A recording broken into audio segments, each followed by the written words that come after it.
Hello, അപ്പോൾ നമുക്ക് broccoli എങ്ങനെ വൃത്തിയായിട്ട് ക്ലീൻ ചെയ്യാമെന്ന് നോക്കാം. ഒന്നുമില്ല, ജസ്റ്റ് ഈ കാര്യം മാത്രം ശ്രദ്ധിച്ചാൽ മതി. സാധാരണ നമ്മൾ ബ്രൊക്കോളി എടുത്തിട്ട് പണ്ടൊക്കെ ഞാൻ ചെയ്യലിങ്ങനെയായിരുന്നു, മുകളിൽ നിന്ന് ഇങ്ങനെ വെള്ളം ഒഴിച്ചിട്ട് കഴുകലായിരുന്നു. പിന്നെ നമ്മൾ കട്ട് ചെയ്തിട്ടും വീണ്ടും കഴുകും. പക്ഷേ അങ്ങനെയല്ല ചെയ്യേണ്ടത്.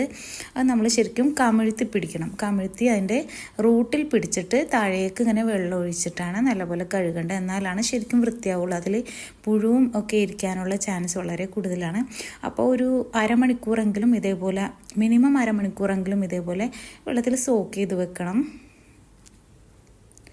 പിന്നെ നമുക്കതിലേക്ക് കുറച്ച് വിനീഗറും കുറച്ച് മഞ്ഞൾപ്പൊടിയും കുറച്ച് ഉപ്പും ഇട്ട് വെച്ചിട്ട് നല്ലപോലെ സോക്ക് ചെയ്ത് വെള്ളത്തിൽ വെക്കുക. അപ്പോൾ നല്ലപോലെ ഇതിൽ അഴുക്ക് പോവും, അടിപൊളിയായിട്ട് ഇത് വൃത്തിയാവും. വളരെ പ്രോട്ടീൻ റിച്ച് ആയിട്ടുള്ളൊരു വെജിറ്റബിളാണ് ബ്രോക്കോളി. ഇതേപോലെ എല്ലാവരും ചെയ്ത് നോക്കണം കേട്ടോ. പിന്നീട് അതിനുശേഷം നമുക്ക് വേണമെങ്കിൽ കട്ട് ചെയ്തിട്ടാണല്ലോ നമ്മൾ കഴുകുന്നത്. ആദ്യം ഇതേപോലെ കഴുകാൻ മറക്കണ്ട കേട്ടോ. വീഡിയോ ഇഷ്ടമാണെങ്കിൽ